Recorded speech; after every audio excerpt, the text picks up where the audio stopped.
Hello viewers, నేను మీ Nellore weatherman ఖదీర్‌ని మాట్లాడుతున్నాను. ప్రస్తుతం మనకు 2 ఉభయ తెలుగు రాష్ట్రాల యొక్క వాతావరణ పరిస్థితులు ఎలా ఉండి, ఈ 2 ఉభయ తెలుగు రాష్ట్రాల్లో మనకు రాబోయేటువంటి వారం రోజుల్లో మనకు ఎక్కడెక్కడ ఓ మోస్తరు నుంచి భారీ స్థాయిలో వర్షాలు పడబోతున్నాయి. అలాగే రీసెంట్‌గా మనకు బంగాళాఖాతంలో ఏర్పడిన అల్పపీడనం అనేది మనకు తీవ్రమైన వాయుగుండంగా, ఆ తర్వాత తుఫానుగా మారి ఆంధ్రప్రదేశ్‌లోని కోస్తాంధ్ర జిల్లాల వైపుగా బలంగా వస్తుంది.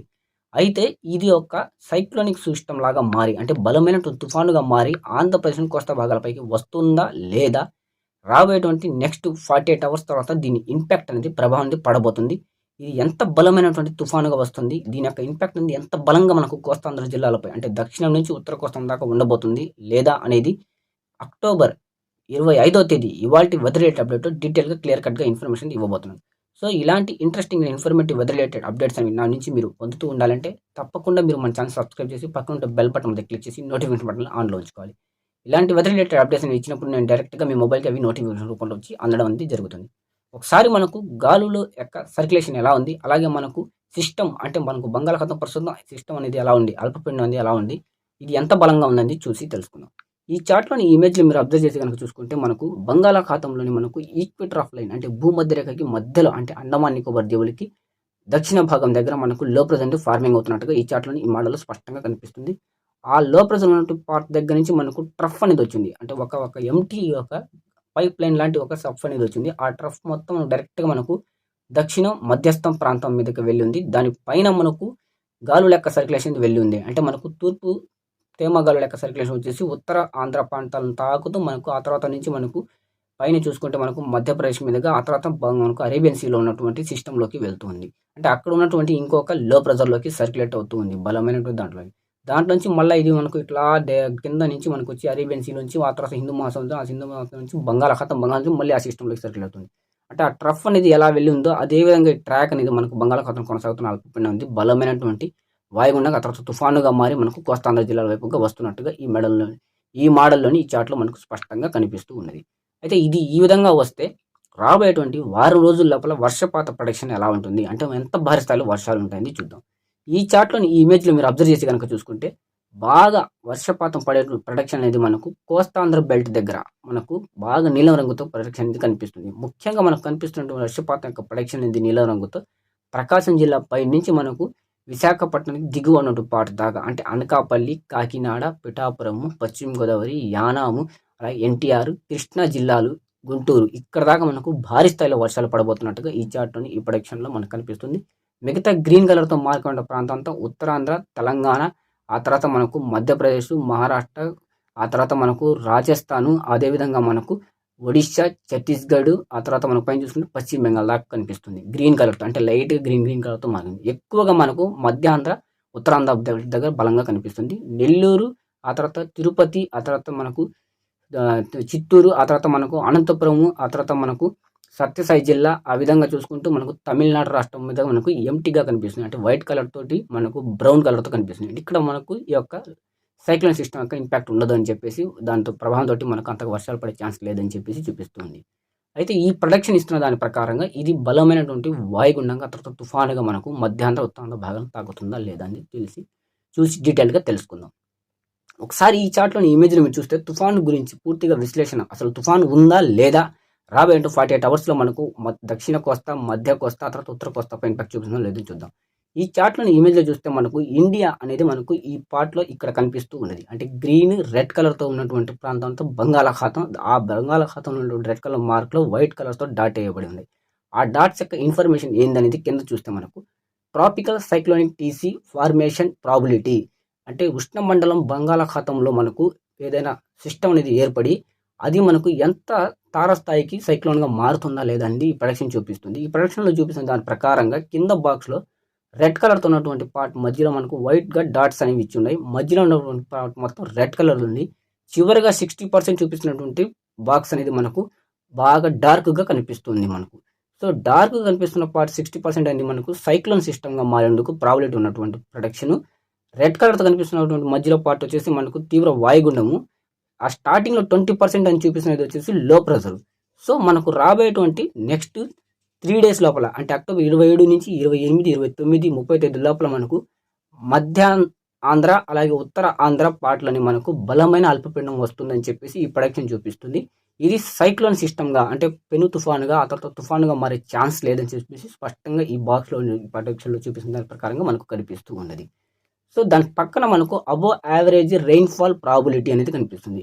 వర్షపాతం అనేది ఎంత తీవ్ర స్థాయికి దారి తీస్తుంది అనేది కింద మనకు గ్రీన్ కలర్తో రెండో బాక్స్లో చూసినట్టుగా 50%, 65%, 80% చూపిస్తుంది. అంటే నెక్స్ట్ మనకు రాబోయేటువంటి అక్టోబర్ 27, 28, 29, 30 తేదీ లోపల మనకు ఇది ఆంధ్రప్రదేశ్లోని మనకు దక్షిణ ఆంధ్రప్రదేశ్లో తక్కువగా వర్షాలను చూపిస్తుంది. కింద తమిళనాడు దగ్గర తక్కువ వర్షాలను చూపిస్తుంది. పైన అంటే మధ్యాంధ్ర దగ్గర నుంచి మనకు అంటే మన ఆంధ్రప్రదేశ్ ఉత్తర కోస్తా భాగాలు, ఆ తర్వాత తెలంగాణ, ఆ తర్వాత మహారాష్ట్ర, ఆ తర్వాత మనకు ఒడిశా, ఛత్తీస్గఢ్, ఆ తర్వాత ఈశాన్య భారతం, బంగ్లాదేశ్ దాకా మనకు గ్రీన్ కలర్తో ప్రొడక్షన్ చూపిస్తుంది. అంటే రాబోయేటువంటి నెక్స్ట్ 3 to 4 డేస్ లోపల దీని యొక్క ఇంపాక్ట్ అనేది మనకు చూసుకుంటే ఉత్తరాంధ్ర మధ్యాంధ్ర దగ్గర మనకు మధ్యలో అంటే rain above average rainfall probability అనేది ఉంటుంది. మధ్యలో ఉన్నటువంటి బాక్స్ అంటే 65% మనకు వర్షపాతం దారి తీస్తుంది అని చెప్పి చూపిస్తుంది. 80% వర్షాలు వచ్చేసి చూసుకుంటే మనకు బంగ్లాదేశ్, ఈశాన్య భారతంపై అంటే అరుణాచల్ ప్రదేశ్, మిజోరాము, మణిపూర్ ఈ భాగాల దగ్గర ఉంటాయని చెప్పి చూపిస్తుంది. అంటే ఓవరాల్గా చూసుకుంటే ఈ బాక్స్లో చూపిస్తున్న దాని ప్రకారంగా మనకు వర్షాలను చూసుకుంటే 65% వర్షాలు ఉంటాయి. అంటే 65% వర్షాలు పడతాయని చెప్పేసి చూపిస్తుంది. అంటే భారీ స్థాయిలో వర్షాలు పడడం అంటే తుఫానుగా మారి ఇది మనకు ల్యాండ్ ఫాల్ చేయడం మధ్యస్థం ఆ తర్వాత ఉత్తస్థం దగ్గర ఉత్తర కోస్తా భాగాల దగ్గర లేదు అని చెప్పేసి ఈ ప్రొడక్షన్ చార్ట్లో స్పష్టంగా కనిపిస్తుంది. 20% ఇది లో ప్రెజర్గానే మనకు ల్యాండ్ ఫాల్ అనేది చేస్తుంది. అంటే మధ్యాంధ్ర దగ్గర నుంచి ఉత్తరాంధ్ర భాగం దగ్గర అంటే శ్రీకాకుళం దాకా ఉన్నటువంటి పార్ట్ దగ్గర ఇది లో ప్రెజర్గానే వెళ్ళి మన తీరాన్ని దాటేటువంటి కండిషన్ ఉందని చెప్తుంది. ఇది సైక్లోన్గా తుఫాన్గా మారదు. దీనికి మారేటువంటి ఛాన్సెస్ అంతగా ప్రాబిలిటీస్ లేవని చెప్పేసి ఈ పార్ట్లో ఈ యొక్క చార్ట్లో స్పష్టంగా కనిపిస్తుంది. అసలు ఇది సైక్లోన్ సిస్టంగా మారకుండా పోవడానికి రీజన్స్ ఏంటి, కారణాలు ఏంటనేది ఒకసారి చూద్దాం. ఈ చార్ట్లోని ఈ ఇమేజ్లో మీరు అబ్జర్వ్ చేసి కనుక చూసుకుంటే మనకు ఎంజేఓ ట్రాక్ కదలిక భారతదేశంపై ఎలా ఉంది అంటే మనకు ఎంజేఓ ట్రాక్ అనేది ఉంటుంది. దాంట్లో ఫేస్, న్యూట్రల్ అనేటువంటి 2 కండిషన్స్ అనేవి ఉంటాయి. ఫేస్ అంటే మనకు వర్షపాతాన్ని ఏదో ఒక సిస్టమ్ని బాగా ఇంక్రీజ్ చేసేటువంటి ఒక సిస్టమ్ అంటే గాలుల యొక్క డైరెక్షన్. న్యూట్రల్ అంటే దాని యొక్క తీవ్రతను తగ్గించేటువంటి డైరెక్షన్. ఎంజేఓ అంటే మనకు మోడల్ జే అంటే మోడల్ జూలీ, ఓ అంటే ఓషన్ అంటే ఎంజేఓ మోడల్ జూలియేషన్ ఓషన్ అనేది దీని యొక్క ఫార్ములా పూర్తిగా మనకు. సో ఈ ఫార్ములా ప్రకారంగా చూసుకుంటే మనకు ఎంజేఓ ట్రాక్ అనేది చూసుకుంటే ఈ చార్ట్లోని ఈ బాక్స్లో మనకు రౌండ్ వీల్గా మధ్యలో ఈ బాక్స్లో ఒక వీల్ అనేది కనిపిస్తుంది. అక్కడి నుంచి మనకు ఎల్లో కలర్ తోటి డాట్ అంటే లైన్స్ అనేవి ట్రాకింగ్స్ అన్నీ మనకు 8 బాక్సుల్లో మనకు డైరెక్షన్ అయి ఉన్నాయి. అంటే మనకు 1, 2, 3, 4, 5, 6, 7 ఈ 7 బాక్స్లో సర్క్యులేషన్ అనేటువంటి కలర్స్ అంటే ఈ లైన్స్ అనేవి ఎల్లో కలర్తో బ్లాక్ కలర్తో అని చూసుకుంటే మధ్యలో ఉన్న పార్ట్ వచ్చేసి ఈక్వేటర్ ఆఫ్ అంటే పసిఫిక్ మహాసముద్రం మధ్య నుంచి ఈ సిస్టమ్ అనేది ఇంక్రీజ్ అవుతూ వస్తూ ఉంటుంది. అంటే ఏదో ఒక లో ప్రెజర్ని ఇంక్రీజ్ చేయడం ఆ తర్వాత దాన్ని వాయుగుండంగా తుఫానుగా మార్చినది. ఈ బ్లాక్ కలర్ లైన్ చూసుకుంటే మనకు ఇండియన్ ఓషన్లోకి వచ్చేసరికి అంటే రెండో బాక్స్ నుంచి మూడో బాక్స్లో వచ్చేసరికి ఈ మధ్యలో వీళ్ళ దగ్గర నుంచి దూరంగా జరగడం లేదు. ఎంత దూరంగా జరిగితే మనకు భారతదేశంపై దాని ఇంపాక్ట్ అనేది ఉంటుంది.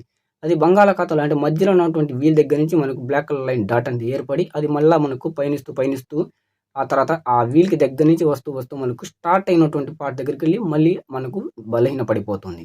అంటే మనకు ఇండియాలోకి బలమైనటువంటి సిస్టమ్స్ ఏవి రాకుండా ఇది బ్లాక్ కలర్తో ఉన్నటువంటి చార్ట్లు పడంగా కనిపిస్తుంది. అదే వెస్టర్న్ పసిఫిక్ దగ్గర చూసుకుంటే మనకు అది 4వ బాక్స్ స్టార్ట్ అయిన ఆ వీల్ కాడి నుంచి చూసుకుంటే బాగా ఎక్స్పెండ్ అయ్యి మనకు విస్తరిస్తూ మనకు వెస్టర్న్ పసిఫిక్స్ అనేటువంటి చివరి ఓడి దాకా మనకు వెళ్తుంది. అంటే మనకు సిస్టమ్ అనేది బాగా ఇంక్రీజ్ అవుతూ అక్కడ లో ప్రెజర్ అల్పపీడనాలు ఎక్కువగా ఇంక్రీజ్ అవుతూ వెళ్తున్నాయని చెప్పి చూపిస్తుంది. ఈ ఇండియన్ ఓషన్ అనేటువంటి 2, 3 బాక్స్ దగ్గర చూసుకుంటే మనకు ఎలాంటి ఒక ట్రాకింగ్ అనేది గాలుల యొక్క విస్తీర్ణం అంటే ఎక్స్పెండ్ అవుతూ మనకు వెళ్ళడం అనేది చూపించడం లేదు. అంటే రాబోయేటువంటి అక్టోబర్ నెల ఈ చివరి రోజులు ఆ తర్వాత నవంబర్ నెల చివరి రోజుల్లో చూసుకుంటే మనకు ఎలాంటి తీవ్రమైన వాయుగుండం తుఫాను వచ్చేందుకు ఛాన్స్ లేదని చెప్పేసి ఈ బాక్స్లోని ఈ ప్రొడక్షన్ దాని ప్రకారంగా మనకు కనిపిస్తూ ఉండేది. అంటే మనకు ఈ ఎంజేఓ ట్రాకింగ్ అనేది ఎలా ఉంటుందంటే మనకు భూమి మధ్యలో ఉన్నటువంటి ఈక్వేటర్ అంటే పసిఫిక్ మహాసముద్రం నుంచి వచ్చేటువంటి వెచ్చని సముద్ర జలాల మీద నుంచి మనకు మాయిశ్చర్ తోటి కూడినటువంటి సర్క్యులేషన్ వస్తుంది. ఆ సర్క్యులేషన్ ఎంత బలంగా మనకు ఇండియా వైపుకి వస్తుందో అంటే మనకు పసిఫిక్ మహాసముద్రం దాటుకుని బంగాళాఖాతంలోకి ఎంటర్ అవుతుందో దాని ప్రకారంగా ఈ యొక్క ట్రాకింగ్ అనేది చూపించడం అనేది ఈ బాక్స్ అనేది మనకు చేస్తుంది. అంటే మనకు ఏదో సిస్టమ్ అనేది ఇండియాపై బలంగా వస్తుంది అని చెప్పి చూపిస్తుంది. కానీ ఇక్కడ ఈ వీల్లో చూస్తున్న దాని ప్రకారం చూసుకుంటే మనకు బ్లాక్ కలర్ వీల్ అనేది ఆ వీల్కి దగ్గర నుంచి మనకు ఆ నల్లటి లైన్ అనేది మనకు దూరంగా జరగకుండానే దగ్గర నుంచి సర్క్యులేట్ అవుతూ వెళ్ళిపోతుంది. అంటే బంగాళాఖాతంలో ఏదో సిస్టమ్ ఏర్పడడం అది బలంగా తుఫాన్ లాగా మారిపోయి ఆ తర్వాత ఇది వాయుగుండంగా మారిపోయి వస్తున్నట్టుగా మనకు మోడల్స్ చూపించడం జరుగుతుంది. తీరా అది ల్యాండ్ దగ్గరికి వచ్చేటప్పుడు ఏం జరుగుతుంటుందంటే అది ఒక వాయుగుండం లాగా నార్మల్ ఆఫ్ సిస్టమ్ లాగా వచ్చి మన ఆంధ్రప్రదేశ్ని లేదా తమిళనాడుని లేదా మన ఒడిశాని తాకడం అనేది జరుగుతున్నట్టుగా తర్వాత మోడల్స్ అనేవి 2-3 డేస్లో ల్యాండ్ ఫాల్ చేస్తున్నట్టుగా చూపించడం జరుగుతుంది. సో ఈ విధంగా మనకు రాబోయేటువంటి సైక్లోన్స్ని రాకుండా ఆపడం అనేది ఈ యొక్క తరహా మనకు కండిషన్ అనేది మనకు బంగాళాఖాతంలో ఉంటున్నట్టుగా ఈ ప్రొడక్షన్లో ఈ మోడల్ కనిపిస్తుంది. ఓవరాల్గా చూసుకుంటే రాబోయేటువంటి 3 డేస్లో మనకు సైక్లోన్ అనేది లేదు.